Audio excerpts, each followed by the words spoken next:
This your girl, Keiryy K. This is the NoLimitPodcast. Be sure to tune in for this interview. You're not going to want to miss it. That nigga tryna fuck, he gotta bust up. I can't hear you. Yeah, if that nigga tryna fuck, he gotta bust up. Let's go. If that nigga tryna fuck, he gotta bust up. These bitches said they bout it, man, these bitches, they just talk up. They chase behind that nigga, man, that shit gon' get you caught up. But I ain't worried about that shit, I'm just about my money, see? If that nigga tryna fuck, he gotta bust up. These bitches said they bout it, man, these bitches, they just talk up. They chase behind that nigga, man, that shit gon' get you caught up. But I ain't worried about that shit, I'm just about my money, see? I'm about my money, about my green, about my cheddar. A nigga tryna fuck, I need 6 figures or better. I'm the coolest bitch ever, better go get you a sweater. I hang with some real killers, that's whole AKs and Berettas. You can look good and fuck, you won't find nobody better when I say this shit right now. And I also mean forever, man, I do this shit so well. I could do it with no effort, let these hoes ain't fucking with me whatsoever. Period. If that nigga tryna fuck, he gotta bust up. These bitches said they bout it, man, these bitches, they just talk up. They chase behind that nigga, man, that shit gon' get you caught up. But I ain't worried about that shit, I'm just about my money, see? If that nigga tryna fuck, he gotta bust up. These bitches said they bout it, man, these bitches, they just talk up. They chase behind that nigga, man, that shit gon' get you caught up. But I ain't worried about that shit, I'm just about my money, see? If you heard I fucked your nigga, then bitch, I probably sorry. Won't get no answer out of me, so it is what it is. You got a problem, hoe bitch, go address it. See, I'm a real bitch, I ain't never gon' stress it. I hang with some real niggas, they be on that flex shit. I hang with some real killers, they be on they sex shit. They come through, they gon' wreck shit. Fuck me, they get hectic. You yapping out your mouth and I'm just like, you wanna check, bitch. If that nigga tryna fuck, he gotta bust up. These bitches said they bout it, man, these bitches, they just talk up. They chase behind that nigga, man, that shit gon' get you caught up. But I ain't worried about that shit, I'm just about my money, see? If that nigga tryna fuck, he gotta bust up. These bitches said they bout it, man, these bitches, they just talk up. They chase behind that nigga, man, that shit gon' get you caught up. But I ain't worried about that shit, I'm just about my money, see? I'm about my money, see? Easy paper like 1, 2, 3. Told you girls don't play with me. It's Keiryy K. Yeah.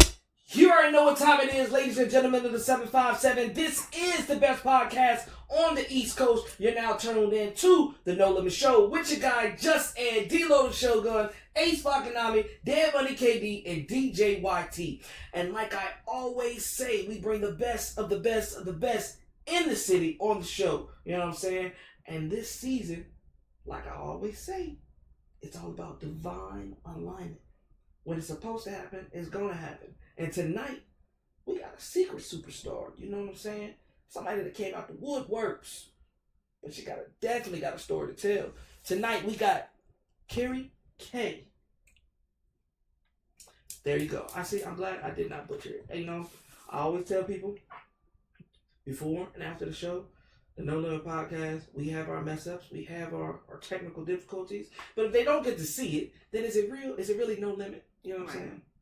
But tonight, like I said, ladies and gentlemen, we got the artist, the model. What else we got going on? What's on the resume? Modeling, as you said before, music, definitely. Trying to get into acting. So I definitely have a lot to tell. So okay, I can think it. Well, we're gonna dive in. We're gonna dive in tonight. But ladies and gentlemen, y'all are just like me. You know what I'm saying? The fans and the supporters out there. We don't know anything about you. So we're going to start it from the very beginning. We need an origin story. So where are you from? So originally, I was born in Winston-Salem, North Carolina. Shout out to the Trayfo 336. And I moved to Virginia about 10, 11 years ago with my grandma. So. Okay. Was that I had somebody else say they were trying to help their grandmother out. Was it just like a new experience? You just got tired of North Carolina? Yeah, I just wanted to move. Okay. I definitely wanted to move, something new. And I'm glad I did. Definitely for the better. I'm glad I did. So, I mean, being born and raised in North Carolina, ladies and gentlemen, she's not from Charlotte, so you know how I feel about that. But being from Winston-Salem, how was that experience, like that upbringing? Like, musically inclined or modeling, like where did that come from? From very early on, I knew just that I would be somebody, like from very early on, just from like how I interacted with people, how people gravitated to me. And as a kid, I didn't understand, I couldn't process it up, but looking back now, it's like I knew I was destined to be somebody. My face was to be seen for the world for some reason. So I just didn't know what that was going to be for, you know? So I was definitely musically inclined. Like, music was a fun way to express. And not only did music do that, it was a way for people to express themselves. Music brought people together.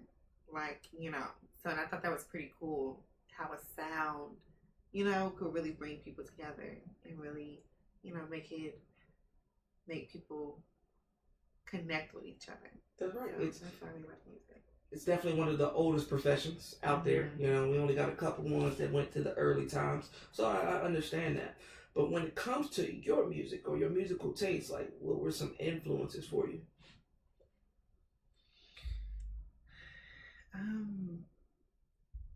My first actual, like, intake I could remember of, like, okay, that inspired me.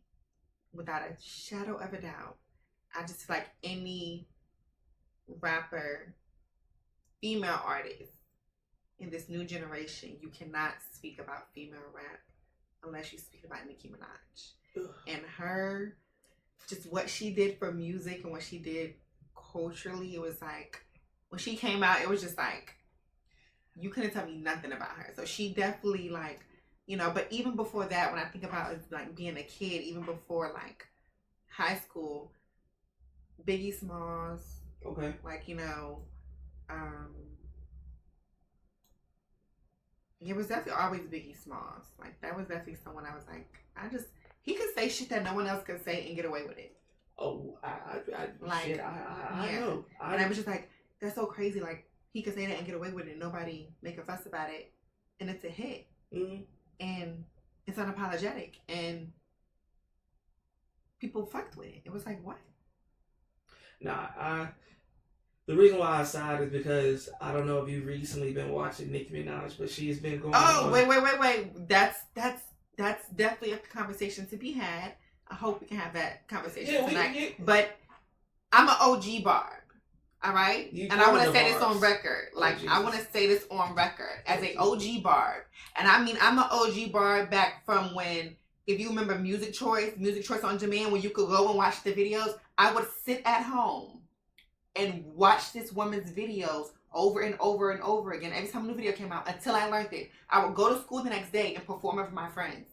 So I remember when Hello Good Morning came out. Mm-hmm. And I remember sitting and not only was I studying her artistry, it was like her movements and the way she interacted with the, you know, I had it down pat. So that's what I'm saying. I'm an OG Barb. So yes, I agree with you. Like, how she's acting now, it's like, that it hurts. I ain't gonna stunt. It hurts. Like, it really hurts. Because I'm like, she carried female rap. I think she carried the rap game in general on her back for a minute. Like, that's undisputed. Like, and that's what I'm saying. I'm not speaking about Nicki Minaj the person. My influence is Nicki Minaj the artist. That woman's pen is undisputed. Can't be fucked with. Nobody's fucking with it still to this day. Okay. Now that take I can respect. I can take definitely. It and I can understand it. Because yeah, you separate the artist from the person. Now the artist, yeah, hands down. The person, I feel like what she's doing now is giving the same treatment that Lil' Kim gave her. Mm-hmm. And it's throwing me off because I'm just like, damn.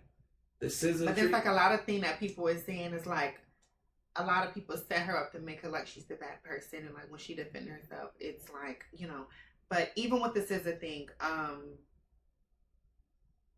don't know if it was the Mercury retrograde tweet. I don't know if it was the tweet from 2012 when she agreed with something that her producer said, something about Nicki or whatever.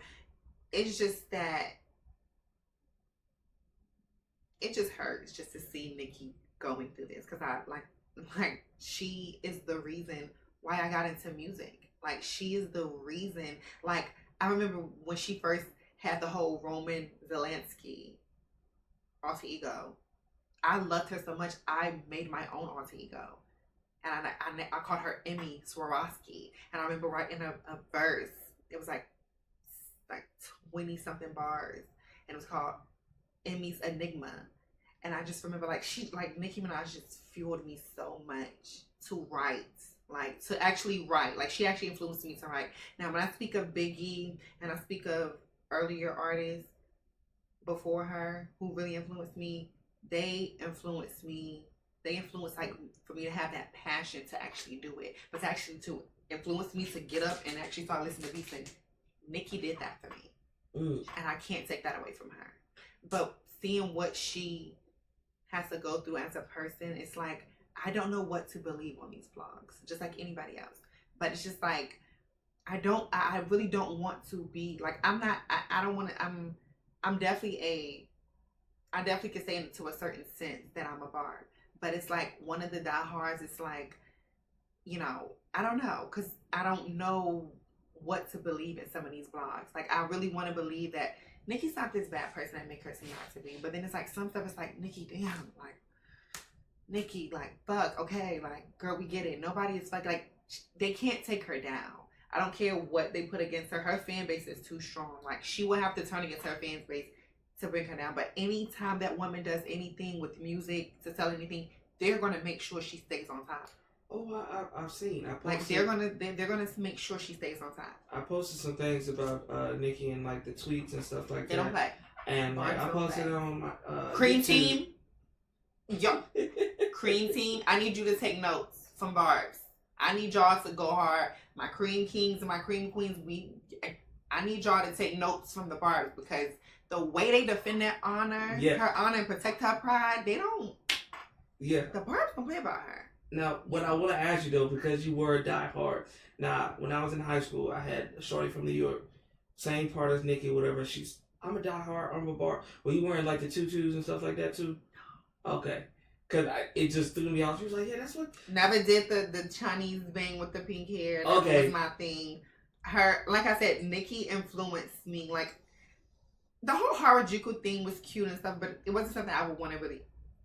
Her artistry as an artist and her penmanship and the way she rap, and that's what drew me to her. All that other, it was cute. It was different, but it wasn't like something I really resonated with, because I didn't know what Harajuku was. Yeah.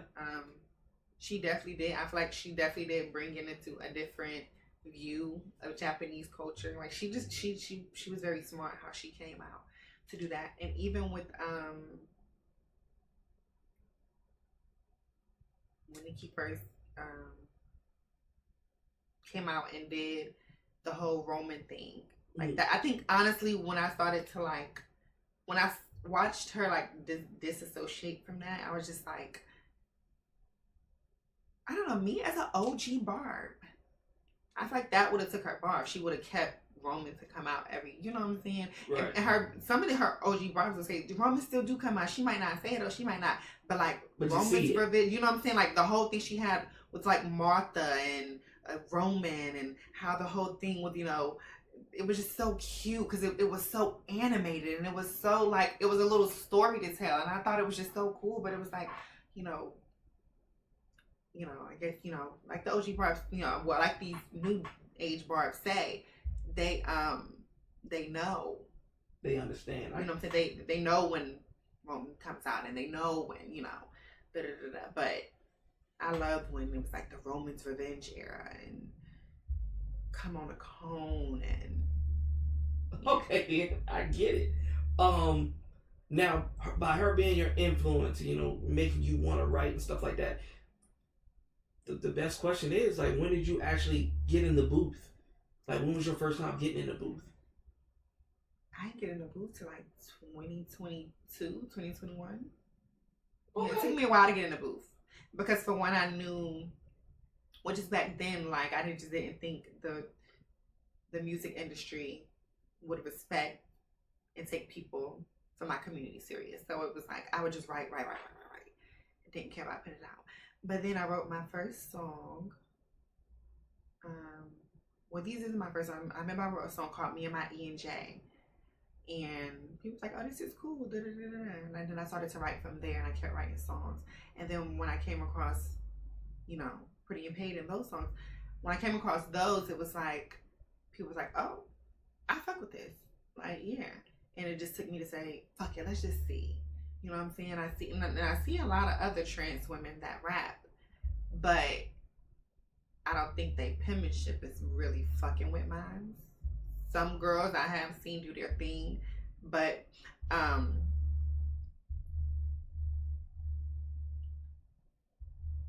when you really get into my raps and really get into my bars, if I could really sit down and break down each bar to you and the metaphors that you might not pick up on, things that might go over your head, double and triple entendres that I might throw in there, I don't think some people hear, you know what I'm saying? So I do feel as though those things is something that sets me apart. And I actually respect it. Because that community is so large, and it's one of those communities that I'm tapping into a lot more. I don't know, a lot of people, they've seen recent interviews that we've done and stuff like that, and I'm just like, yo, the community's strong, and the message is a lot different. And sometimes you need to break it down, because in order to get everybody in tune with it, we don't know. So again, I respect it. And you look cocky with yours though, because you was like, yeah, nobody's fucking with my penmanship. Because that's like I see a lot of girls make songs and I just be like, okay, that's cool, that's cute. But like I said, like I can speak, and I will actually say it on record. It's the girl in New York, iconic. She does her shit. I conversated with her. I want to work with her. It's another girl. I can't think of her name. She's from Chicago. Mm-hmm. Something Red. She does her shit. She does. She's also someone else I would want to work with. Just because I'm a girl's girl, especially in my community. It's like as far as being a trans woman, we have to stick together because no one understands us. So I wouldn't want to come into the game and just be like, oh, I'm the baddest and ain't none of these girls. No, there are some girls that can actually rap and sit with me. And definitely I would want to collaborate with on songs.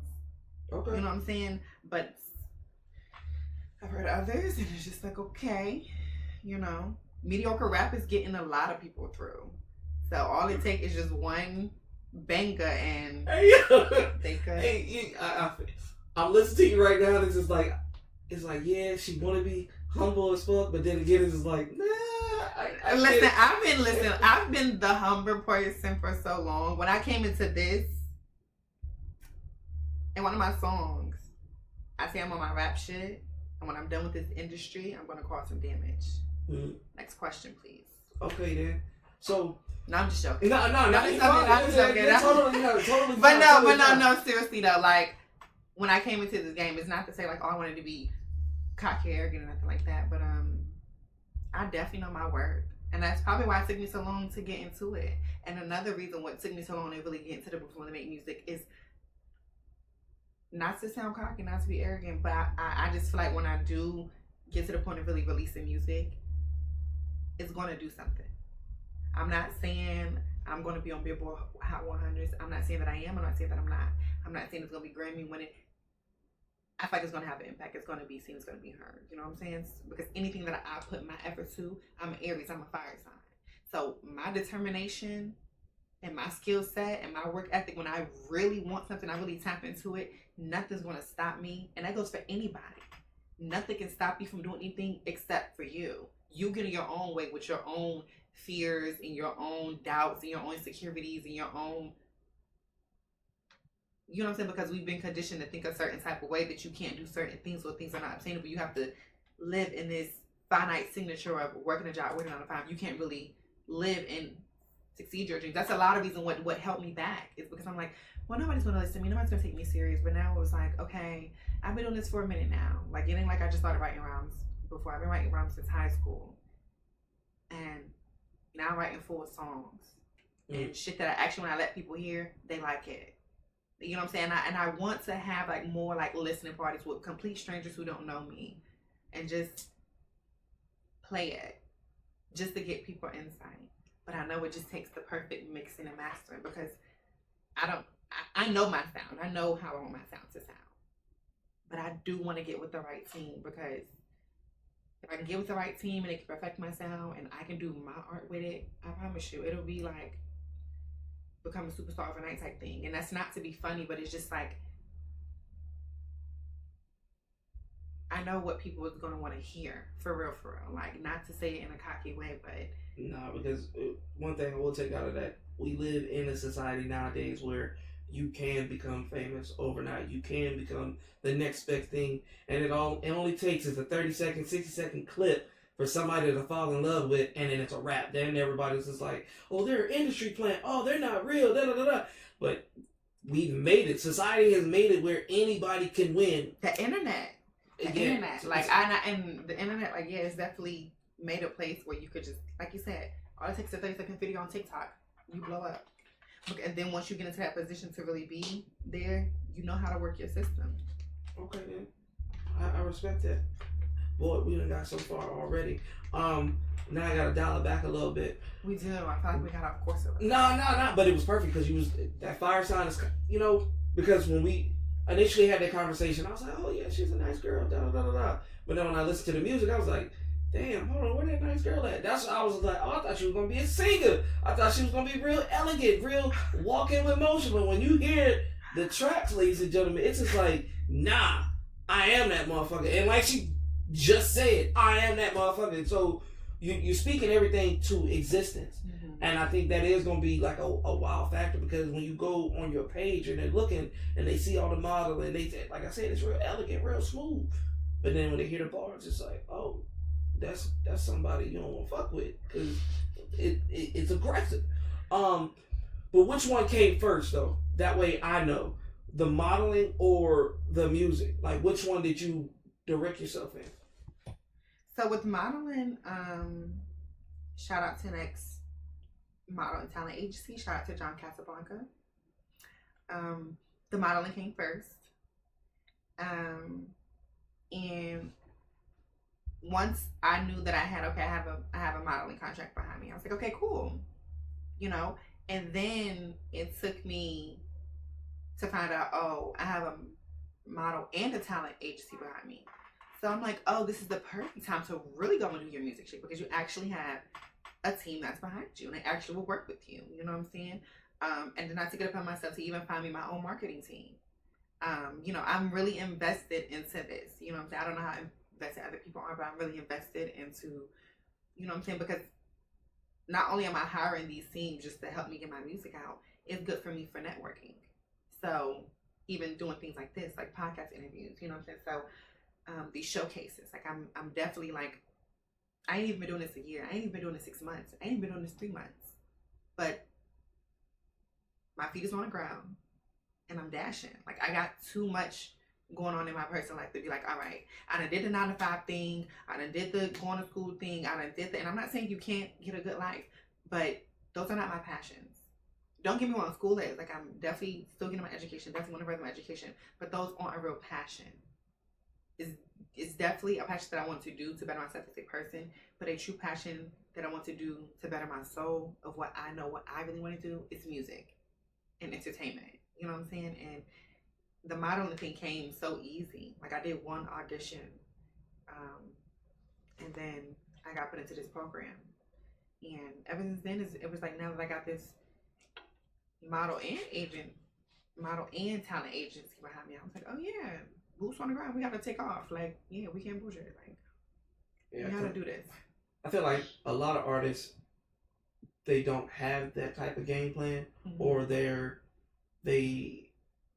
too naive to search up their own information, because the way we live, and again, I would say society, we live in a very technological world. So any questions you want to know or answers you want to get, it's ChatGPT, Google, anything. You can literally find it out, that part. And when you find it out, all you got to do is pursue it, is go get it. And a lot of them just don't even ask the right question to go get it. But the fact that you found it, went from one step to the next step to the third step. Now you like, hey, look, okay, what do I need now? Which is surprising that you said, yeah, I ain't been doing this 3 months, 6 months, even a year. What is surprising to me is that you are going this fast and you do have a game plan, but you necessarily don't have a team? Is that what That's what it is. Okay. Like, yeah, I'm really like, so mostly with my model and talent agency, like when I reach out to them, they'll send me stuff that I could go to. They'll send me to stuff I could go to, and you know what I'm saying? Like they put me in to connections with certain things and certain people, but it's not like a real management. I can call them and say, hey, I want to do this. Can you help me find this? Like, it's not like that. It's like I have to go to them and give them, hey, this is what I have. Can you help me figure this out? Or hey, this is what I want to do. Can you help me figure it out? It's not more, so I can't call them. I can't call them and say like, oh, I want to get more interviews out. I want to get more, it's not, it's a team. It's just not like a management team. It's just an agency to help me get my face out. So that's what you're really looking for now. Now that you're 757, it's just a management team. Definitely a real manager. Because it's hard for me to focus and work on my music when I'm constantly being pulled here for this and being pulled here for that and trying to focus on all these different things. But my marketing team, they kind of help with that. They kind of help me look up things to help find this podcast, to help me find my showcase. You know what I'm saying? Oh, shout out to them. Shout out to them. Yeah, exactly. Purist Abel Dan, that's my marketing manager. Shout out to him. I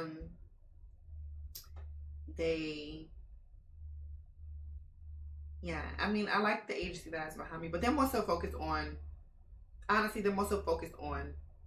modeling and acting. They don't really indulge too much into the music industry, but all of them run into cahoots, so it's like, they'll send you little stuff, but they don't really have the management behind it. I feel like if you can get into one of those fields, because entertainment. Exactly. In all forms. It could be comedian, it could be model, it could be acting, it could be music, it could be any one of those. Hell, it could be sports. It's entertainment. It can be anything, any forms. So if you get your door into one, it can lead to a bunch. And that's what I'm saying. Like once I had got my modeling contract with John Casablanca, I was like, oh cool. And they got me in this little program, to get you adjusted to going to auditions and stuff. And I've got a couple auditions. Only got booked like a couple times. But like I said, I'm still in the program. Like once you graduate from the program, it's like now you're out there, But they still send you auditions to go to, like, and they actually pay pretty decent. So you're still freelance, so you're still able to work with other people, which is really cool. But I want something that's a little more secure. I like to keep a tight-knit team. Don't want like many, 2 new people in my team. But I love to work with people. I love to learn. I love to network. So I'll tell you like this then. What are you looking for in a team? If say this is your resume, your calling card to anybody out there that wants to work in the 757, what is something that you need?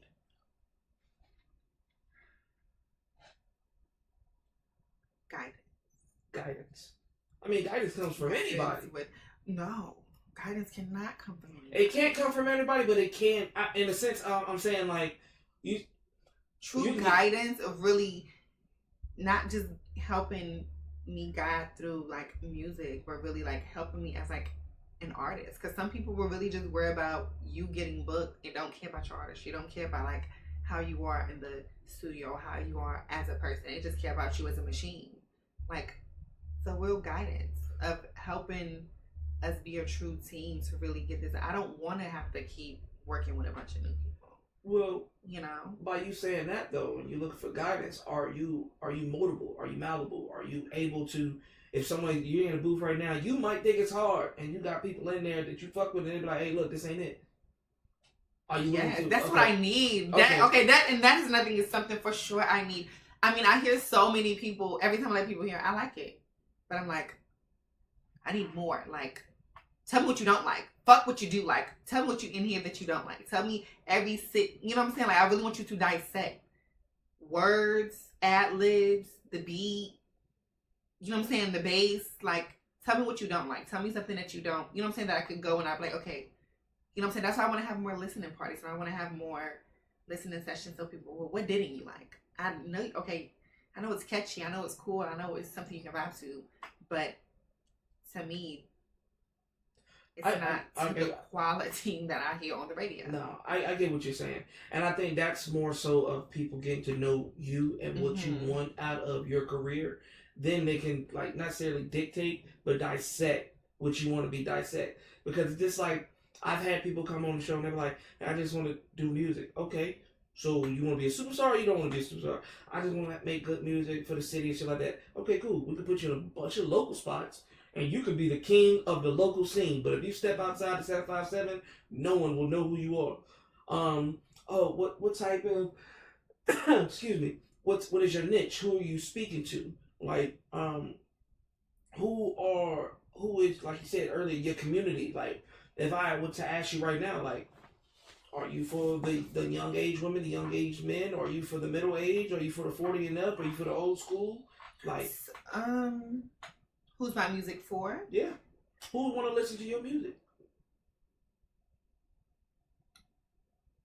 I don't want to be confined to just one age group or demographic.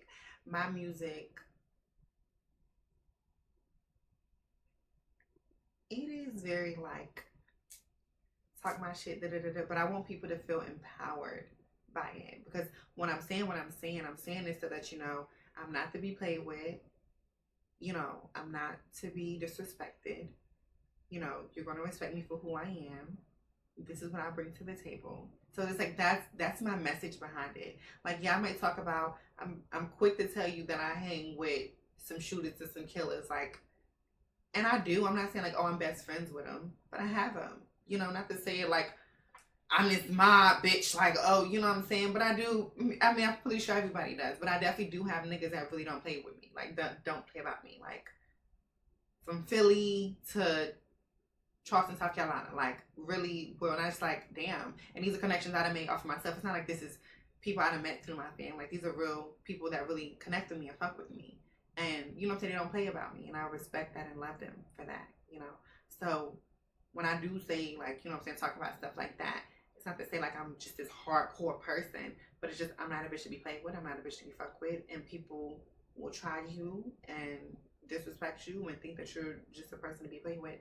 No, don't come over here playing like these niggas will fuck you up behind me. And family, like not even just them, like just in family, but even just outside of them, like anybody family gonna go to bat for them, but like y'all done met some real connections that it's like, oh damn. And it's like being a trans girl, like you don't really be into, a lot of the girls don't be doing and been in places that I've been. And I think it's because I'm just such a humble person. Like I just go around and I be myself. I don't go around and try to be nobody else. I don't go around and try to be like, you know what I'm saying? I just be comfortable with who I am. And then even when people do find out like, oh, you know what I'm saying? Like they just don't give a fuck. Like, you know what I'm saying? Because it's just, they can put me in certain areas, and I've been in certain situations where, yeah, the person I'm with, they know we around a bunch of motherfuckers, and it's just like, but I don't be thinking like that. Like when I go out, I don't think like, oh, if a person is going to be, you know, I just be myself, you know? So, I don't live in stealth or nothing, you know what I'm saying? It's like I'm just out here not telling people, but, you know what I'm saying? I've just been around people. I've been in like certain areas and I'm like, oh yeah, I know people ain't been, like I know certain girls haven't, but I don't want to, I just know like someone has said something to me about that in my music. Like they hear me say that a lot. And it's like, it's just to talk my shit, you know? It's just fuel for the fire. Yeah. You know what I'm saying is, this interview I watched with SO World, he had an artist on there, female artist, bad as hell, you know what I'm saying? But when you get past the image, she was saying the same thing. Like, nah, I'm not going with the bullshit. You won't disrespect me. You ain't gotta like my music, but me as a person, you're not gonna just see me as a female and think, oh yeah, you can get over me and da da da da. A lot of people walk in the room, and there's some females that you see them, they naive, and the motherfucker be like, well, you gotta do this and this if you gonna make it. I'm not one of them. If that's what it take, I'm not gonna do it. If it take me a long route, then it's gonna take me a long route. Which I respect that a lot more, especially out of the female range. I respect that a lot more when females be like, nah, I'm not with the shit. Yeah.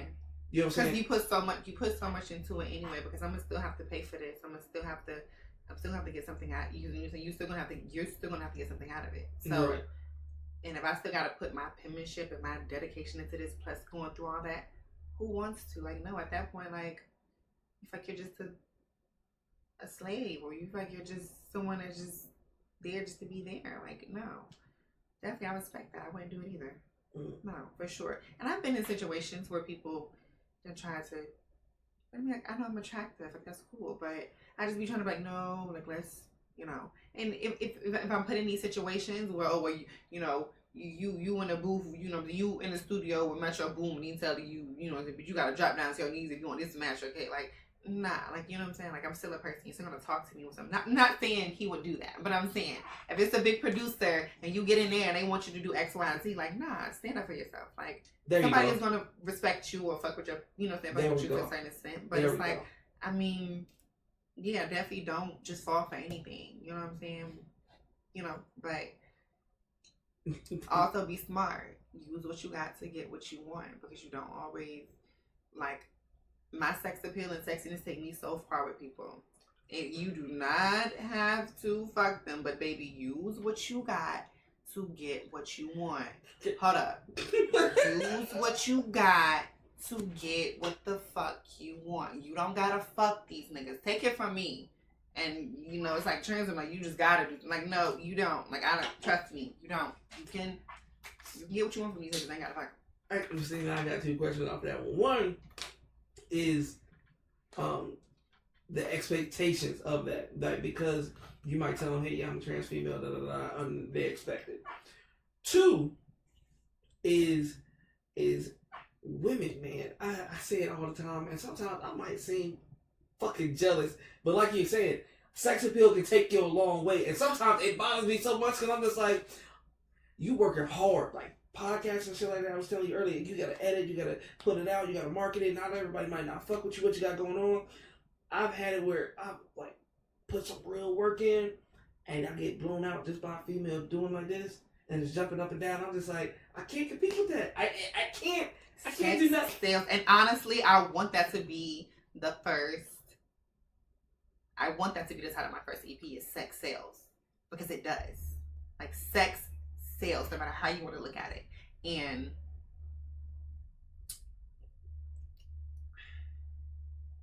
I don't talk about that, but sex sales. Not to say nothing like that, like, but it does. Like, being attractive can get you whatever you want, and especially when you're smart with it. Anybody can be a bimbo, but being smart with it, that shit bothers me so bad. like, and it's so cool, and I love when people see me, because it's like, damn, you look so good. And then once I start talking to them, I'm like, damn, you smart too. And I let them hear my music, and they're like, damn, and you, but damn, what don't you do? Or what, you so interesting. And it's like, yeah, keep them guessing, keep them on their toes. Yeah, I seen I posted this also today. Shannon Sharp, that whole situation with the OnlyFans creator and shit like that, literally 50 mil. She got paid 50 mil. She made a public statement. It's like, yeah, I'm done. OFing. It's like, you literally did what you had to do, got the bag, and it's just done. And I'm just like, oh, so he paid her 50 mil? Yeah, the court case was dismissed, but he paid whatever he paid, and according to her, it was 50 mil. 50 M's and done. Baby. I did the math and shit like that. I did the math with everything. If an average person makes $50,000 a year, it would take 20 years to get 1 mil. And that's just living like a basic life, not like the Gucci's and shit like that, but living the basic life, you can take yourself far. So 50 M's for one thing. I'm just like, man, females, man, they got it made, man. Y'all got it. Didn't I know that? Y'all got it made. Hate that for him. Hate that for him. Shannon, I hate that for you. You don't deserve that. Especially with a snow bunny. Damn. Shit crazy out here. Shit crazy. But that's how they like them. Jesus. But moving forward though, you expanded from North Carolina, South Carolina, and stuff like that. Which state did you visit or had some work in that you was like, you know what, I can really do something out of that? With my music, or with just in general, with your talents, your creativity, your entrepreneurship. Which city I could take the most from? Like, yeah, what could you get the most out of? Like, when you were in North Carolina, Virginia so far, I think you was talking about New York a little bit. DC. The DC, DMV area. I love them. I love the DC, DMV area. Like, shout out to them. Northeast, Southeast, Southwest. Northwest, like, I fucks with DC. Hard. They mad cool. Respectful, like, up there. Like, people is not as naive and close-minded. People are, you know, they got their shit. Don't get it twisted. But they always show me mad love. Philly's another one. Always show me mad love. Always, for real. If I had to pick, like, yeah, like, being a down south girl, a country girl, if I had to pick, like, because the thing about it is, I feel like when you're from down south, it's always a certain type of guy up north that we like. You know what I'm saying? Mine's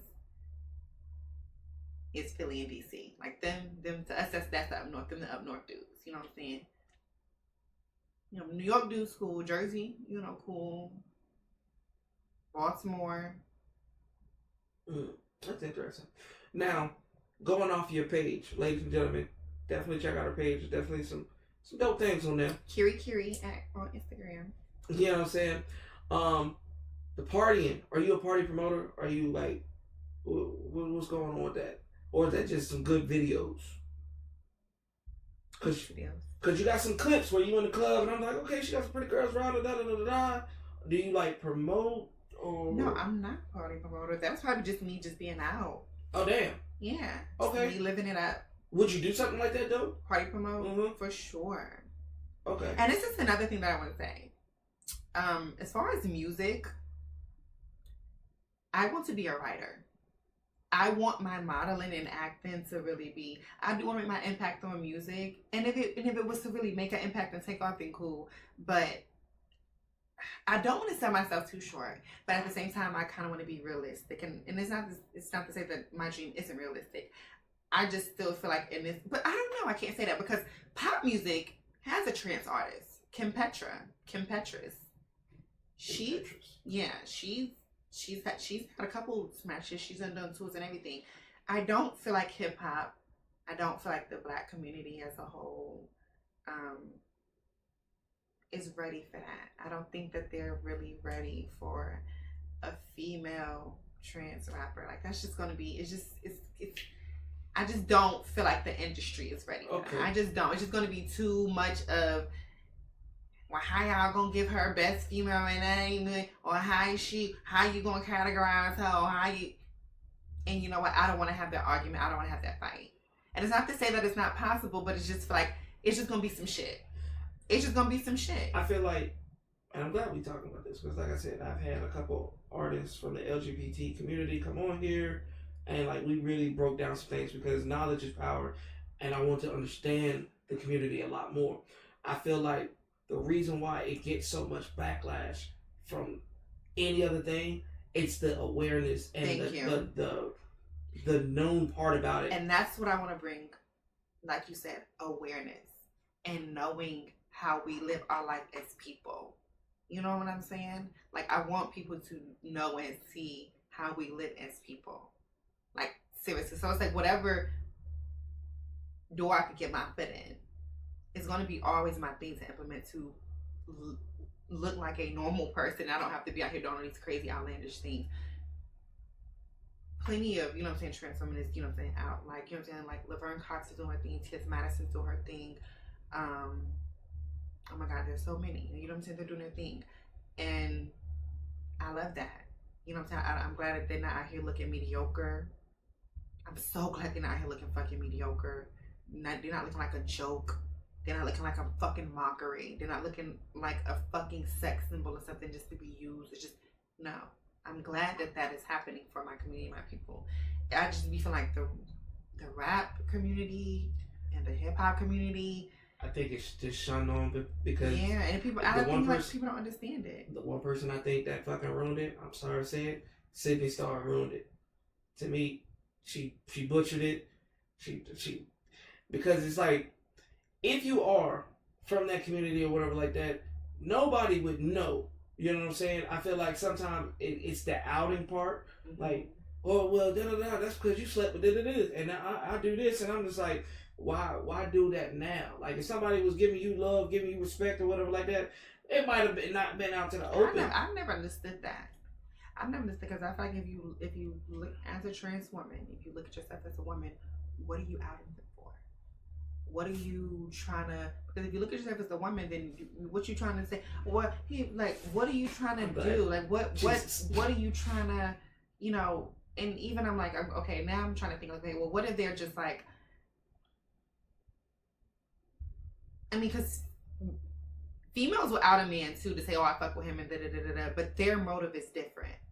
You know what I'm saying? Like, it's not like, so I just feel like, I've never been a fan of that. I feel like that's tacky, and I just feel like, I was gonna say, how you call yourself a woman and you out him saying, yeah, because I feel like we do it on men. We do it on a regular basis anyway. Like, if you sneaking and geeking or whatever like that with another female, you're doing it regardless. And then the female be like, oh yeah, that's why your nigga was in the bed with me, and they got the video, the nigga slump, thumb in his mouth, drooling and shit, and it's just like, what is the purpose of all that? Like, I feel like, and I'm not trying to be sexist, but that's just like a female thing. Females do that shit and they get something out of it.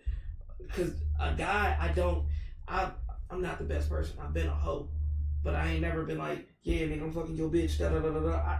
Yeah, I think that's what we did, and what we doing, they ain't got shit to do with you. Now, y'all's relationship, y'all fix it on your own terms when it comes out. But until then, I'm not outing it on and be like, oh, bitch, you ain't texting me. Fine, I'm about to tell all these niggas. I'm not doing all that. It's too much time. Right. It takes too much effort.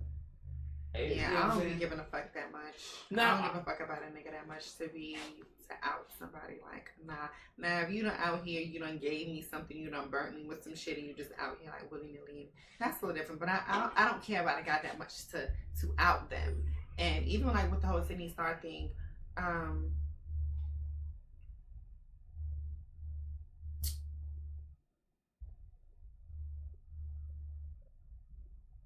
just feel like you did what you did. I can't understand why you did what you did.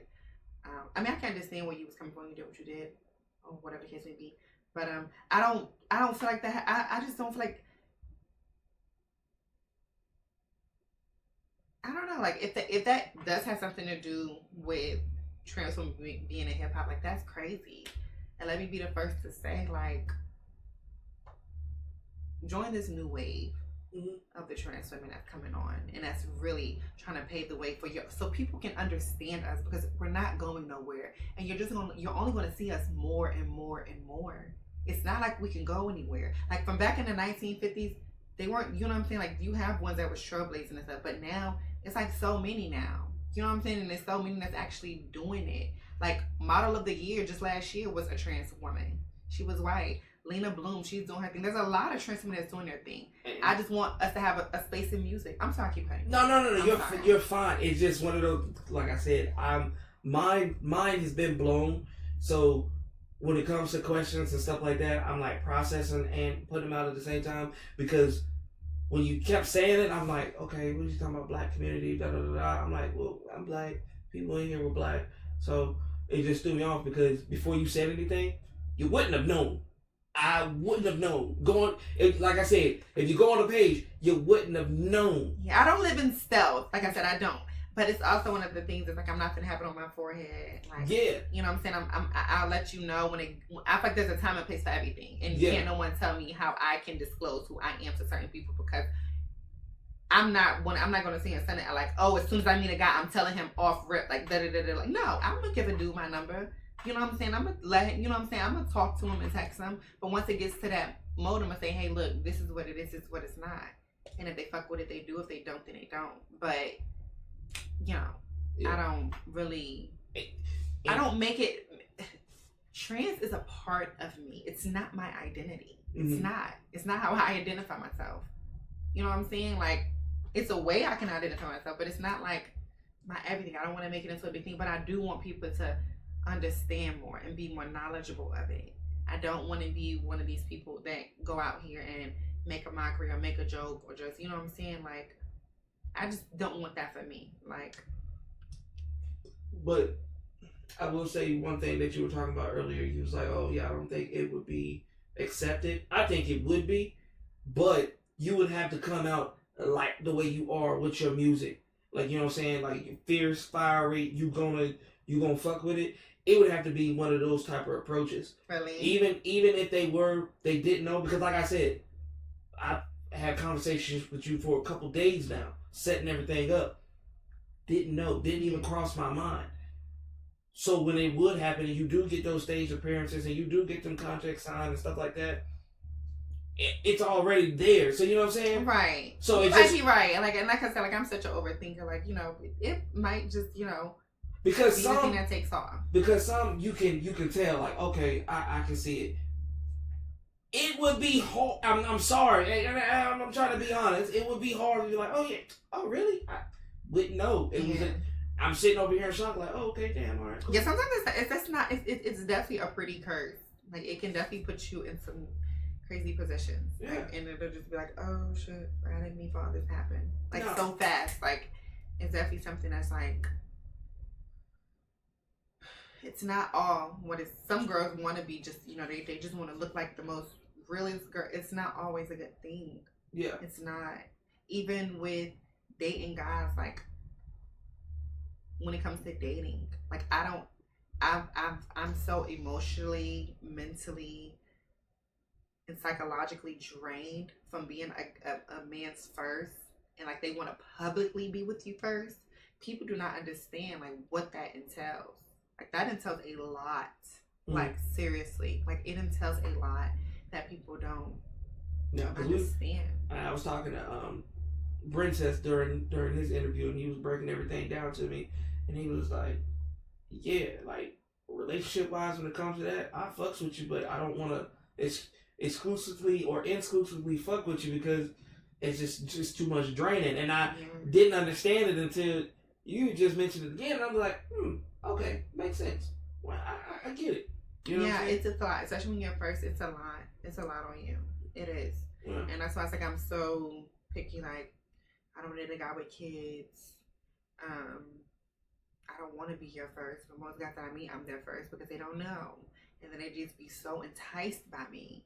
It's just be like, dude, like, I get it, okay, like, but damn, like, can you know, like. It's just draining. Like, I ain't gonna stand. Like, that's the one thing that is draining about it. Like, yes, it's cool that like you can blend into society, you can look good while you're doing what you're doing. But then it's like when you get into relationships and shit, like, it's just be like, damn, all it is. And people do not. And I just wish people understand the power that they hold when they criticize us the way that they do. Like, you don't even understand what we go through. Like, mentally and emotionally, we go through a lot. Yes, we bring it on ourselves. So, you know, we bring enough stress on ourselves. Why are you adding to it? Why are you, like, all of us is not here to out guys. All of us is not just here to sleep with the same men or to be bait. You know what I'm saying? Bait the same guys that you get. And another thing that I want to speak on is I think that's, I hope this doesn't get me canceled in the future. I hope this doesn't get me, but this is the No Limit Podcast, right? And there is no limits. I do feel as though I love women. I love women. I think women just love women. And I think this is the thing. And I don't mean to say this in a way of jealousy. Because I don't want to, I feel like that, when I say what I say, I feel like I don't want people to correlate it to that. I want people to honestly try to think outside the box. So understand this. This is how I look at it. Because when I live my life as a gay male opposed to a trans woman, it's completely different. So a woman goes her entire life as a woman, make it to 30, 40, and not to say they don't love themselves or they may not look how they want to look or whatever the case may be. So for us, a lot as trans women, I feel like we can obtain a certain look, a certain image, a certain aesthetic, a certain aura in a smaller amount of time than women can do biologically. And I think that be one of the things that really make them, because the first thing a woman would say to you is, well, you have it, you know, I have this and you have that, and you want to be this and you want to be that, and I think it's more so it's like, well, I've been, you know what I'm saying, living this life of being the real thing for so long, and I can't even look that good, and this bitch got the face and the titty, you know what I'm saying? I feel like even when you look at women now, when they don't go and get all these surgeries, y'all go and get these surgeries and look like trans women. I ain't gonna stunt. They go and get these bodies, these titties, these faces, and they look like trans women. So listen. What I did? Hey, somebody finally fucking said it. No, oh my and God. I swear to God, I'm not being funny. I swear to God, I'm not being funny when I say this. I really think that's what it is. I really think it's because we are able to. How long do you think I've been doing this? My whole life, right? But to the fact that I can look like this in a minimum of 5 years, but a woman can't look. Not to say that she can't, but you know what I'm saying? Like a lot of women, I be feeling like they, and a lot of women are beautiful. People come beautiful in all shapes, sizes, shades. Like it shouldn't matter. But I think that be the thing. I think it's because like we can do this so fast, and it's like, well, damn, she more feminine than me, or she more good, she, I feel like that's what it is. Mm-hmm. And I'm not just here to say it to say it's a competition or they're jealous or da-da-da-da, because it's like, once they do want to criticize us, that's the first thing they want to attack us about. They never attack you and say like, oh, you ugly, or oh, da-da-da-da-da, or it's always something about your identity. And I think it's because it's like, when you look at me where I'm at, and I'm 30, and I got to look this good in 5 years. But it's like, girl, maybe if you put that same amount of time into your look and your image, maybe you can look the way you want to look. Stop chasing these nappy-headed ass little boys around. Focus on you and lock in and look and obtain the look that you want to look. Don't go overdo it, but like for real, I don't want to say it to be funny, but I really be feeling like that's what it is. Like we can obtain this look and like such, and it's not even just a look, the essence of a woman, the aura of a woman. Some of that shit turn girls' nose. Even when I get with guys, I tell them it's an experiment. I say, let's go to the grocery store, and what we're gonna do in the grocery store, we're gonna hold hands.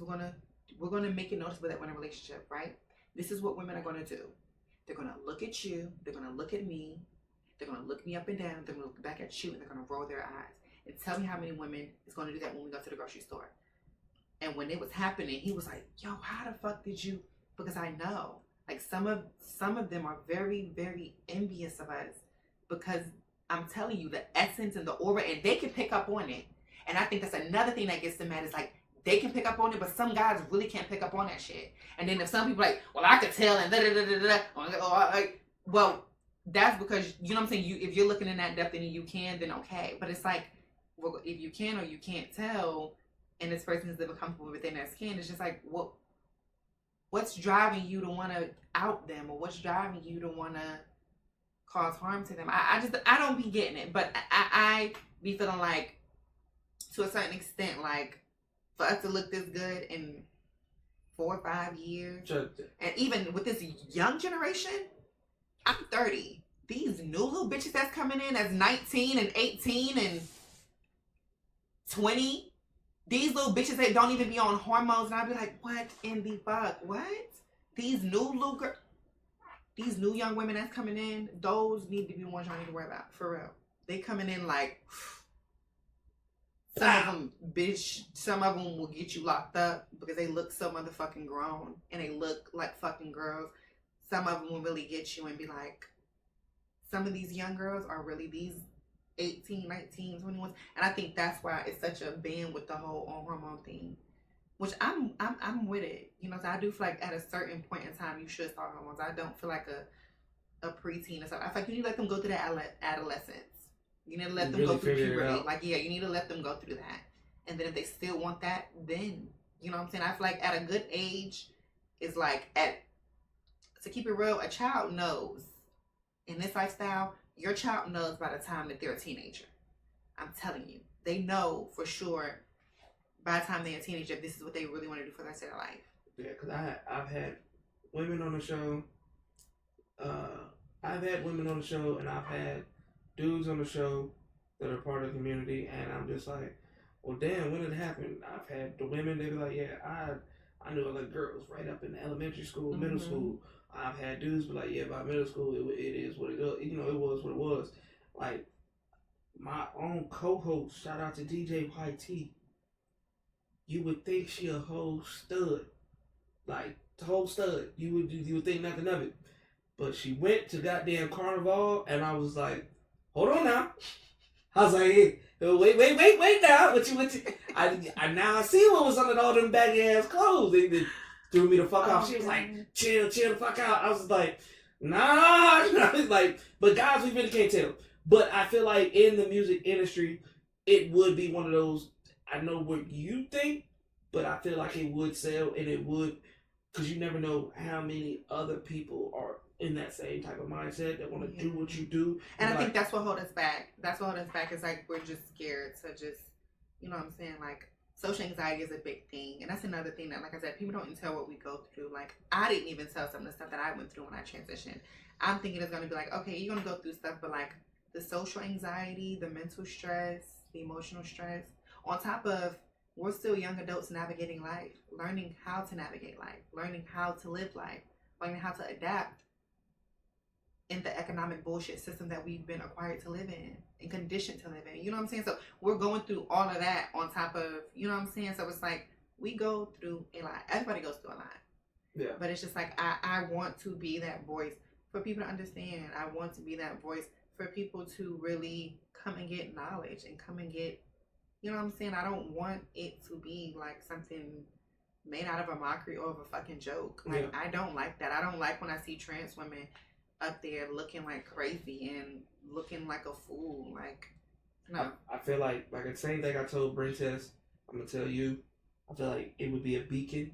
Y'all would be idols because we don't necessarily have those type of idols out there that are comfortable in their own skin. I would say, like you just told earlier, like you was on a running mark, like, hey, fuck it, I'm out here running with it. Run with it because you might hesitate, and the next one in Utah might be confident, and then they come out and you like, well, damn, I was about to do the same thing. Well, they took the leap of faith, and you didn't. And that's what I'm saying. Like, yeah, I've been sitting on it for a minute now. Boots on the ground, we taking off. I respect Cream team, do your shit. And the fact that you got that already figured out is dope. What we're gonna do, ladies and gentlemen, like we always do, we're gonna listen to the next song. We're gonna digress with this information because we got a whole lot, and we're gonna keep it rocking. Pretty in Paid. Pretty in Paid. It's Keiryy K. I'm pretty and paid, can't fuck with no lames. All of you niggas a shame. I'm pretty and paid, I stay up on game. All of you bitches the same. I'm pretty and paid, can't fuck with no lames. All of you niggas a shame.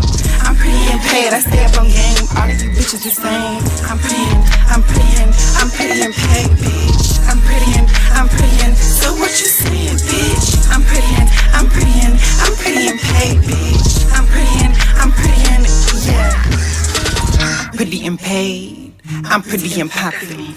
Smack a bitch if a bitch get out of pocket. My niggas told that rocket. Stuff your ass like a motherfucking stocking. Got good brain like you went to college. I said, baby, give me head like some toppy. I'm sexy and I'm chocolate. This good pussy got no mileage. He eating me so sloppy. I say, Timbo, why you wildin'? He looked me in my eyes. He said, you know I love that chocolate. He flipped my little ass over, stick it in and had me holler. If I'm ever gonna be a boss, don't you ever try to play me. The coke's all white like MGK and some shade. I want the cash money, not talking about Slim and Baby. And if a rap nigga wanna fuck, I need 50 bands in the 80. I'm pretty and paid, can't fuck with no lames. All of you niggas a shame. I'm pretty and paid, I stay up on game. All of you bitches the same. I'm pretty and paid, can't fuck with no lames. All of you niggas a shame. I'm pretty and paid, I stay up on game. All of you bitches the same. So with that being said, ladies and gentlemen, that's all you get when it comes to the music, because I had some new information before we started the show. The songs that you just listened to were No Limit exclusives, not even out yet. So this is the only chance you're going to be able to hear it. So if you fuck with it and it's not out yet, you got to keep watching and watching and watching and watching, and you're only going to get snippets. One thing I will take out of this song right here. You said 50 bands and an AP. Really? And if a rap nigga wanna fuck, I need 50 bands in the AP. Please. Okay. Now, I just want a general understanding about all this.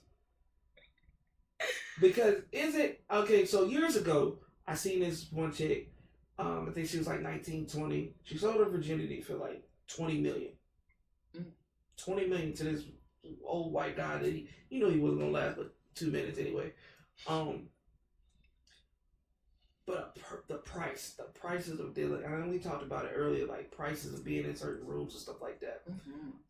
Doing something that you might not, necessarily want to do. But do you have to deal with the boss in the game? Like, is that something that you require when it comes to dating, like dealing with just straight bosses? Of course. Okay. I bring so much to the table. Go ahead. Because the reason why I asked this because I didn't post it yet, but I'm posting tonight. Princess made a comment and she says, you could make a broke nigga a millionaire if he has a plan. Mm. And so when he said, I said, wait, what? What do you mean by that? And he was like, as long as he has a plan, you can turn a broke nigga into a millionaire. So that's why I was asking, does initially, if someone comes to you and is like, hey man, you fine, I want to work with you, or I love your style, do they automatically have to have 6 figures in the bank account? Or can they have like a good 9 to 5? So I said if a rap nigga want to fuck, these rap boys, 50 bands in the AP, that's a thank you gift. Damn. Just because I say that strategically, because I've been around certain people where 50 bands in AP is not shit. And that was just like a cute little bar. You know what I'm saying? It was, but it was triggered. Yeah, I haven't really I don't really want to like touch too much. No, you don't have to. The woman aspect when it comes to dating or dealing with a man. I always wanted to know, is it really a price tag? Is it a price tag? Like you say, he has to have a plan. He has to have initiative. He has to have motive. He has to have, because I could put you in a position. Like, you know what I'm saying? Like, I can get us in a position, but you got to have the plan. You have to be willing for me to want to submit to trust your vision and trust your plan. You know what I'm saying? You don't got to have 6 figures. You don't got to have 50 bands in the AP for me. But in the sense of saying, if a rap nigga want to fuck, he need 50 bands in the AP, we can sum that up as saying, if any nigga want to fuck, he needs to have a plan.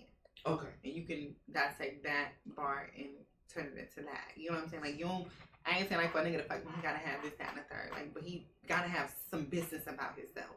Because that's basically what that's saying. Nowadays, it's just a scary situation because it's just like, for a guy. Some of these broke niggas are they can dress that shit up really nicely. And see, some of these fuck boys can really dress that shit up really nicely. I call it the knight in shining armor act. I built it up when I was 14 because I was like, damn, I can't get one of these girls I'm in high school with when they're dealing with niggas with cars and shit like that. So I was like, you know what? I'm gonna study. Does he? Oh, he don't buy you flowers? Okay, I'm cool. I can buy flowers, $5-10. It's always about the approach if you really want to play that game. Oh yeah, chivalry is definitely important. So, and then as I got older, and it's just like, damn, okay, if this is more of a transactional thing, definitely. I've always been the type, if a woman that I'm dealing with is more transactional, like, oh yeah, I gotta wear this, because I dated one, shout out to her, she was like that, but anything we did had to be money. Mind you, I'm like 16. I gotta get thousands. I gotta get, you know what I'm saying? Gotta have a car, gotta do all that. I was like, damn. If I'm doing all this just for the piece of pussy, I might as well just go get me a prostitute. You know what I'm saying? For real. Spend that $250, $350 instead of spending that $1,000, $2,000. If the goal is for, you know what I'm saying? If the goal is just the nut, then I'm gonna find me a slut. Fuck it. And I did not mean that for her to rob. Yeah, I mean, you ain't lied though. Like to come with it, and it's like.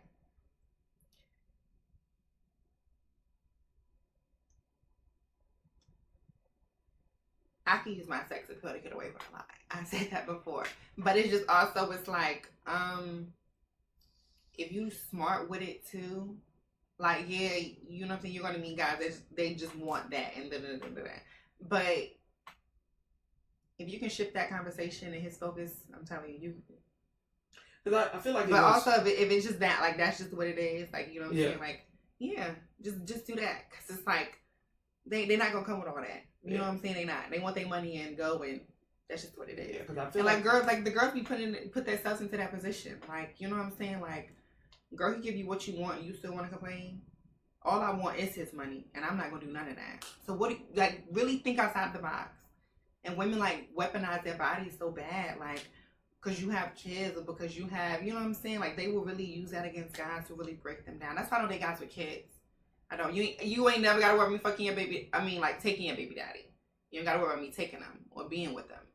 I might fuck him a few times, but you got it back. But being with him, no. Like, I'm not gonna be with you because it's like, I don't want to do all that. It's too much. Yeah, it's too much. Like, they just, you know, they do a lot. But I don't want to feel like I'm bashing women. I love women, like I said before, but I just feel like they living a life now as a trans woman. Women are devious. I'm not gonna hold you. Women they can be very vile. They can be very dark, very like, oh shit, like, oh. And that's why I said, and I can say why I say that I feel like a lot of these women, you know what I'm saying, don't fully. I feel like a lot of women tolerate us. I don't feel like they truly accept us. Because acceptance really comes in is, are you going to defend my name and who I am when I'm not around? You know what I'm saying? Are you going to sit here and let people call me a boy and a man and da-da-da-da-da? So that's why I feel like their tolerance for us is acceptable, but really true acceptance is not there. Okay. And I'm not saying that with all, because there are some who will really go to bat for us. Like my sisters, my cousins, you know what I'm saying? But real allies, like, are you going to have that same, are you still going to defend me when I'm not around? Are you still going to defend me when, right? You know what I'm saying? The going gets tough? No, another thing that happened with the Princess episode, I keep relating because I'm still posting clips about it, but he's like, I don't really have female friends. I hang with mostly dudes. And I was like, why? Like, what's the difference? He was like, because females will treat people of the community more like accessories than anything. And I was like, hold on, that's a thing? Yes. He was like, yeah. You don't never hear girls say like, oh, my gay BFF, or I got me a gay BFF, I got me a gay best friend, and da-da-da-da-da. And the thing about it is, ladies, it's not the trans women you should be worried about fucking your men. It's your gay homeboys. Really? Let me tell you something. When a trans woman knows her worth and know who she is, the person, we call those the trade, DL men. That shit don't phase us. When you really start to grow into your womanhood, if you want to talk about it, that shit don't phase us because you know what comes with it. It ain't nothing but late night creeping around and bullshit. Nothing serious. Gay men love it. Get a thrill out of it. Dead ass. So it's not us you need to worry about. See, you find us a threat. That's why I say it goes back to our image. When I said because we obtain this image, they think it's because we look this good and we can probably get the same niggas we be. No, because yeah, a lot of your baby daddies be at me. But do I want these niggas? No, because for one, nigga, you got a baby mama. So that means I can only fuck with you off of the convenience of somebody else's time. I don't get down with that. I'm not one of those. Like, I'm not finna fuck with you when it's convenient for her not to be around you. And now or I can only fuck with you when it's right before you gotta go to work or right before you gotta pick up the kids. And now you gotta, it's just too much. Like, us as real trans women don't get fazed by that. It's the gay men. But they be thinking it be us trying to take their niggas, and it don't. That's a wild play because I said earlier, I was that like, I'd rather have, like, just dealing with Princess and J. Michaels and other characters that we had. So is Princess, is that a she trans too? No. Okay. No, but it's like, he's gay, but he's like femme. He's femme, like a feminine gay man. Like, he had the lip gloss on, the nails done, and shit like that. And getting information out of him and just catching that vibe, cool motherfucker. Mm-hmm. I would use him as a fucking wingman. Yeah. Because I had the homie that was just in here. We interviewed another gay man. He does hair and nails and lashes and stuff like that. And he was a great wingman for a female that the homie got with. So I was just like, cool, you know what I'm saying?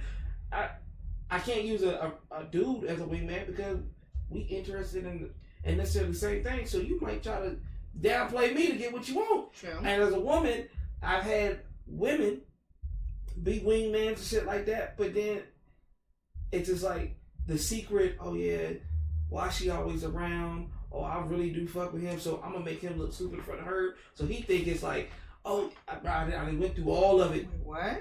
I done had one where she secretly had feelings for me. So I'm like, yo, you talk to her for me real quick. Just been, put game on. Go over there and be like, yeah, he like you, whatever, but he ain't shit. Just because they want it. And you say y'all go through a lot, we go through a lot as well. Yeah. It's wild. But no, I feel like what you got going on right now, you would definitely fuck the game up. I mean, for example, look at Lil Nas. Whole time, straight male, trans, whatever you want to call it, CD, whatever you want to call it. He had motherfuckers in the chokehold. And then when he switched and was just like, yeah, Old Town Road was about me riding a dude. We was like, damn, you had a lot of... I never knew that. I just learned that today. What? I never knew that. I got the horses in the bag. Because I guess females call some dudes horses or whatever, but... Never thought that. Yeah. Shout out to Lil Nas X. Same thing with Sam Smith. Sam Smith, he started the career as looking like a straight male, and then next thing you know, he's doing the whole Circus Street thing with top hat, no shirt, with the fucking thongs on and shit. I think the only one that necessarily didn't do all the extras after they got in the game was what's his name? I got tornadoes. Frank Ocean. Frank Ocean. Love him. He the only one that Frank, didn't do it. we love you. We need more music. Oh my God. Like Frank Ocean. And that is a person I can say that influenced me too.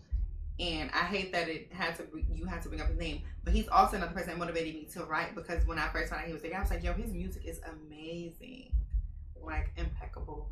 And like But it's just I want to be that voice for trans people, because like gay people do not they're more understanding of us and more, but they don't understand or know what we go through. They don't really, fight the same fight that we fight. But that is, a strong. Some of them are a strong ally. Some gay boys be just as spiteful to trans women as cisgender women are. Yeah. And that's probably why they bond so cool. Now that I think about it, maybe that's why they bond so cool, because some gay men like really despise trans women, because some of these gay men, I've heard, like, they want to be a trans woman, but they don't have that courage to take that leap of faith to really go through this process. Yeah, it's not just a look. It's not just an aesthetic. Like, this is a lifestyle. Like, and there's lifestyle changes that comes with it. Yeah, that's just one thing. I think for me, as a consumer of music, a listener, a lover of music, give it to me straight. Don't give it to me. Don't give it to me any other type of way. If that's what you are, that's what you is. Whatever you like, just do it right there. The guy that made JP, and he was like, JP, and then play this song. He had the whole glasses on and everything like that. He did an interview. He was like, yeah, I fuck dudes. You know what I'm saying? But I just think that shouldn't be. That shouldn't be a thing. It necessarily. It's so weird. What I've never understood is, I just don't understand it. Like, it doesn't make sense, because it's like, if you're straight and you're living your life so righteous and right in the right way, and this person isn't, like, why? Like, what the fuck does it matter? Like, what they do is not going to ever affect you. And it's just like, it has to be something internally going on with you if what someone else is doing bothers you. Mm-hmm. Like, I don't get it. I would never understand it, because it's like, only straight people are worried about. You would never be in a room where you hear, and I guess because it's the norm, so people don't have that conversation. Mm-hmm. But you don't hear us sitting in rooms of us trying to understand them. I want to understand y'all logic of thinking of, why the fuck are you worried about, not, I don't mean to say this in a mean way. But why the fuck are you worried about who I am and what I do in my life? And then, like, just get to know me as a person, as a fucking individual. It's like, I think people don't even understand that we be human sometimes. I think people be looking at us as we're fucking like a fucking unicorn or something that's just never been seen. Like, bro, we are people just like you. Like, it's almost the same, and people are not gonna like this comparison, but it's almost the same thing with just African American and minorities went through when it came to segregation. Mm-hmm. White people think, oh yeah, they dirty or they ignorant, But if you just go beyond the skin color and understand the person, might be your best fucking friend. And that's why I watch interviews and I watch people how they get down. Like me personally, I love Jason Lee. I love his interviews. Mm-hmm. I love that the conversation is just open. And me personally, I watch people in the city and they do interviews, but they'll interview singers and rappers and stuff like that, but they won't go through the communities or the stages or anything of that nature. But me, I'm just like, fuck it. Bring them here. I want to know your story. I want to know your origin. I want to know why. Not in the sense of being in your business, but what made you, what made your music the way it makes it? What's your message behind your music? Does your sexual orientation affect your message? Does, you know what I'm saying? Like, I want to know the ins and out, not because it's going to taste me from listening to you. Because if you got trash music, you got trash music. I don't give a fuck if you're a unicorn, a gorilla, a person or not. Midget. Right. I'm more with the music. Right. I'm just like, when it hits me with the wow factor or the shock factor of, oh, well, damn, I didn't know that. Like, it don't change me. Like I said, I would bang Frank Ocean. Yeah. I was listening to him heavy, playing it heavy until I had a female that I was dealing with. She was like, you good, right? And I was like, what you mean? She was like, he gay, right? I was like, I never knew. She was like, the song's about a guy. And I was like, never knew. It's not going to stop me from bending your ass over, but you know what I'm saying? Right. It's just music. Music is music. Character is character. Right. It's just me. I want to know. I'm more of a curious person. I want people. I want to be that light. Like, I want to, like, what's one of my goals? How you have Real Housewives of Atlanta, Real Housewives. I want to be like one of the pioneers of like reality TV, so people really understand trans people lives, but it's like the real trans lives of ATL, real trans lives of New York, and people really get to learn. But I only want people on here who are going to be informative and really let people see the ins and outs of what we go through, and try to get them to understand us from a positive, light standpoint. Because I think a lot of times women be thinking like we be trying to interject into their lane, which it should never be that. You know what I'm saying? It shouldn't. Like, my bodies can do things that your body can't. Your bodies can do things that my body can't. And I'm not trying to put that's anything that you can do. You know what I'm saying? I'm not trying to interject in your lane or any of that. But a lot of times they interject it on it because they think that we're trying to take something from them. We're not. We're just trying to be who we are and live our life. We're not trying to compete with y'all. A lot of times y'all think we're trying to compete with you, but we don't. Because our presence alone rattle you bitches' skin. Right. And I don't understand it. Like, girl. Like, and like I said, it goes back to how we possess this image, this aura, this sexiness, this essence, all of that. Of when it's like, take this analogy. You got 2 football players. You got one that's been in the game 40, 30 years, never had a Super Bowl, never, you know what I'm saying, never really, did shit. But then you got this new young little thing coming there. He doing this shit, he blowing up, like so early on in the first couple of years. And, or he did this or he did that to try to, you know what I'm saying? Like, it's one of that if you look at the correlation, that's what it is. Because as soon as we get a hype or we get that, any type of attention, well, that's me. That's a boy. And that's a, you know what I'm saying? It's like, we get our shine, it's like, well, that's a man anyway. And even like, but, like, you want to know what's so crazy? Always be women, like, just hilarious. And I'm not to speak ill of Jess. I like Jess hilarious. I know exactly what you're about to say. Like, you want to be something that's so funny, and this is why I feel like she probably felt some type of way. People used to always tell me that I remind them of her. And I'm like, huh? I don't see it.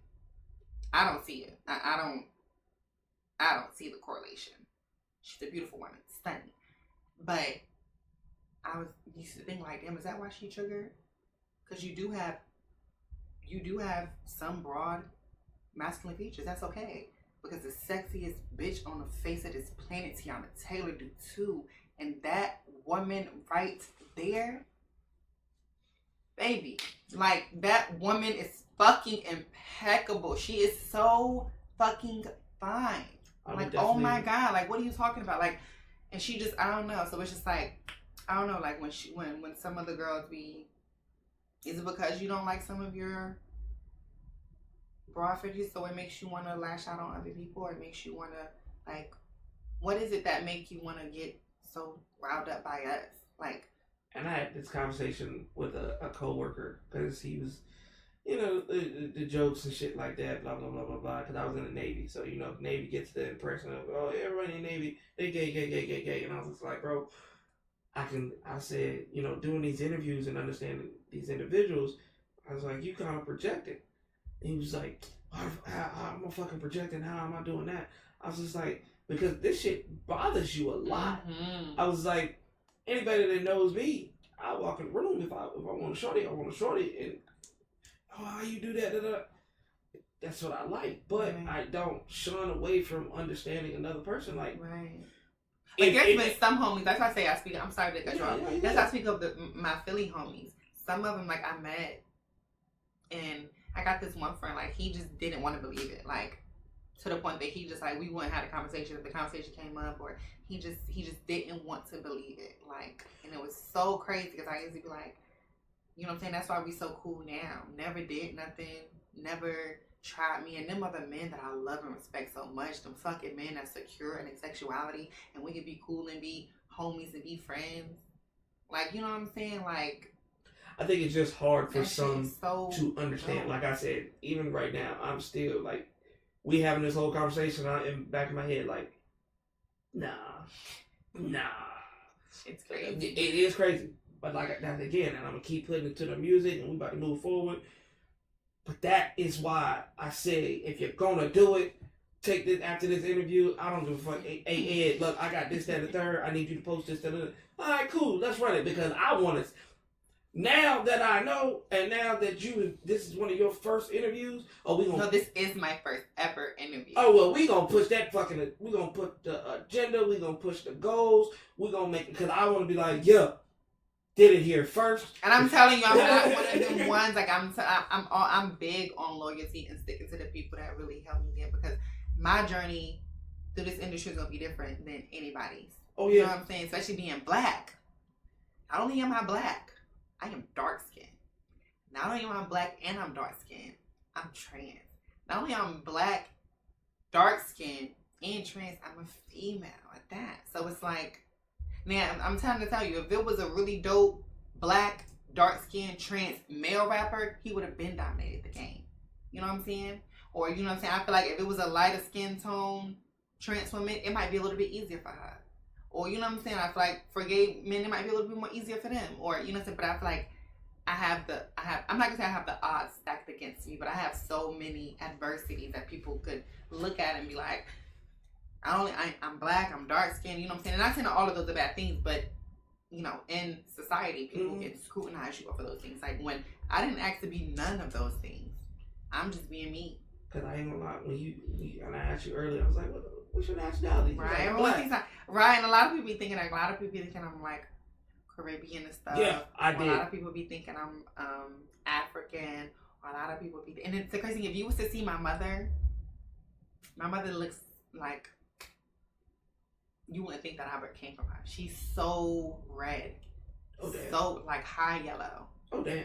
Light brown eyes. Like, that's crazy. Like, yeah, you wouldn't even think. But we know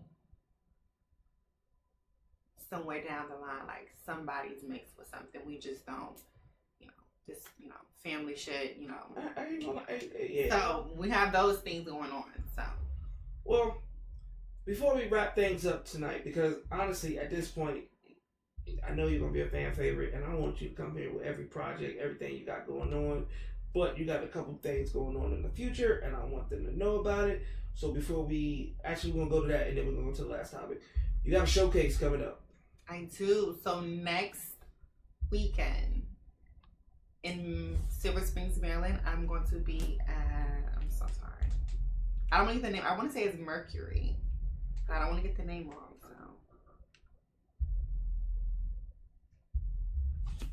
It's me, nigga. Come on, you know how.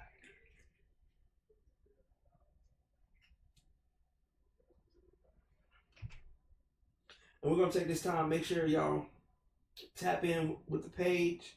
Make sure y'all follow, like, subscribe. Get to know the artist. You know what I'm saying? So I had to stop. It was a quiet moment, so I had to put that out there. Yes, but next Saturday, I'm going to be having my first artist showcase. I will be previewing some of this unreleased music again. It is going to be at Mercury Lounge in Silver Springs, Maryland. I'm super, super, super excited. If you're in the area, be sure to come out. It's not something you want to miss.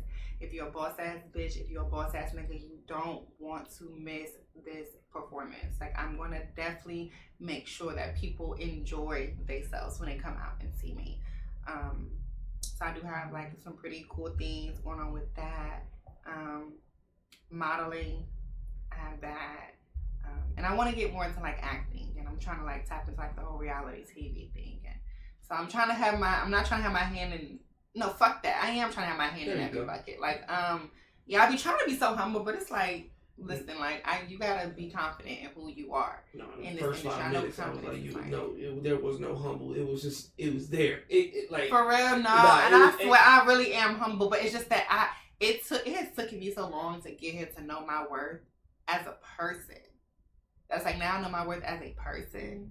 I have to know my worth as an artist. I have to know my worth as an entertainer. You see what I'm saying? So it's like, it took some time to get here. And I'm not even where I fully want to be at. But I'm in a secure spot of being who and where I am. But it's like, so if I know who I am as a person and comfortable and secure with that, and I know my worth, I have to know my worth as an artist and entertainer, and to know what I bring to the table. Not just for the music industry, for my culture. Like, for real, right? It's deep with me when it comes to being entertained. It's not like I'm just up here doing it for shits and giggles and for money. Like, no. It's really making an impact. We are somebody's ancestors. I seen a post like that on the internet the other day. Like, we are somebody's ancestors. Be the blueprint. Like, but I definitely will want to come back here for a part 2, because I feel like there are some things more to talk about. Definitely is more. It's so much. It's so much. I've enjoyed this podcast. It's so much that I'm like. It is, and I feel like it was kind of my fault. Like, I would just have word of vomit and just throwing it out at you.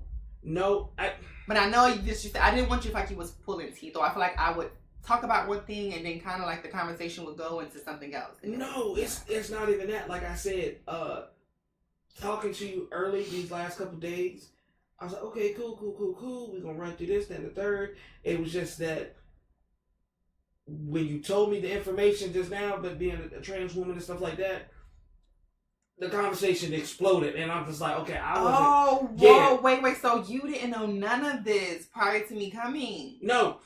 Oh, so that's why this okay. So it definitely has to be a part 2. I feel like we didn't really get to get in depth with the music. But I'm glad that we was able to do this, so you really know me and know how I am as a person. And that's why I said earlier, for the fans and supporters that don't know, I'm just like them. This is the first time we're meeting face to face, because during those conversations, it was literally straight business. Like, okay, cool. This will go. I was like, all right, cool, easy date. But when you come with information like this, and it's just like, oh, I am not prepared. I wasn't. It was just one of those. Okay, let her talk. Let her feed. Let the people get to really, really know you. Yeah. Now this episode is just basically an origin story for real. Okay. Next time, I want to talk about your performance wise. I want to talk about your music cadences, why you do what you do. I want to know about your photo shoot experiences. I want to know a lot more. We have to do that. Yeah, it definitely has to happen. I'm going to be, I'm pretty busy, like, next week preparing for the showcase. No. I want you to do your thing. I definitely want to come back on this podcast. The vibe was cool. You know, the energy is cool here. I'm so glad that I met you. This is more of a networking thing for me. Like, yes, I wanted to come and showcase me as an artist, showcase me as an entertainer. But I'm glad that I was able to come here and, like, meet you, and, like, you done hooked me up with, like, a producer. Like, that gives me a good, and it's like, now I have to just put it on everything. Yeah, I just have to work everything together. Well, before we end the show, I want you to tell everybody that sees this, that hears your story, that really wants to develop, And fuck. See, I told you I got a list. Anybody that wants to work and take your store and want to do what I want to do and put you to the front lines, tell them where they can find you. I'm your girl Keiryy K. You can find me on Instagram at Keiryy. That's Keiryy. Keiryy. You can find me on Facebook at Keiryy Roxanne.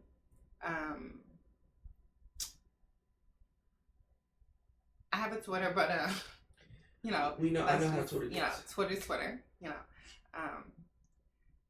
and I'm like working on like rebranding because it's like I just be so scared like a bitch, you know, blow up and the next morning you wake up and everything is over everything and it's like like, you know, so you know, but comfortable with who I am, you know. I just don't want people to see me in that light. But living this lifestyle, you have to do what you got to get what you want. You have to, you know. But anyway, see how I get off topic. I'm sorry. No, it's fine. But yeah, those are my two main social media handles. Okay. I'm on TikTok too. I think that's Keiryy also. But yes, definitely follow me on Instagram. Instagram is my biggest thing. That's your quickest way to really, you know, and that's another thing I'm looking for when you ask me about management or early when I'm looking for people to work with me, is to really help me to know how to navigate the Instagram thing. Like, I'm a Facebook. I don't know. I'm from the early like MySpace. You know, Instagram is like very like Instagram is very like that shit is very. You gotta really be. You know, I'm more of like a, you know. You know what I go through on a daily basis? You catch me on Facebook too, though. But how can I get on the show? Can you share this? And sometimes I get overwhelmed, and I don't want nobody to ever think, oh, Ed don't look, he don't listen. It's just when you get 50 people on a daily basis, and then the next day you get 50 new people. Like, for example, and this will be the end. Friday, I was supposed to have a show, having a whole conversation with another guy. Production team, he has this, that, and the third. His pages are way bigger than mine, all three of them. And the whole time we talking, I came here and I'm thinking, okay, cool, we ready to rock and roll. He's like, what's your zip code? I'm like 23666. He was like, bro, the whole time I thought you were in Cali. I'm like, you in Cali? He said, bro, I'm in Los Angeles right now. I'm like, it's the pro and the con, thank you. Now I see that my work is getting to Los Angeles and Cali, but I was like, I am a Hampton, Virginia-based podcast network. I am in Virginia. I'm nowhere else. I've had Atlanta, New Jersey. I even got a guy from London that wants to come over to the States. I am in Virginia. I just had to say that. My bad. Well, but yeah, those are my two handles. Is Keiryy and then Keiryy Roxanne on Instagram.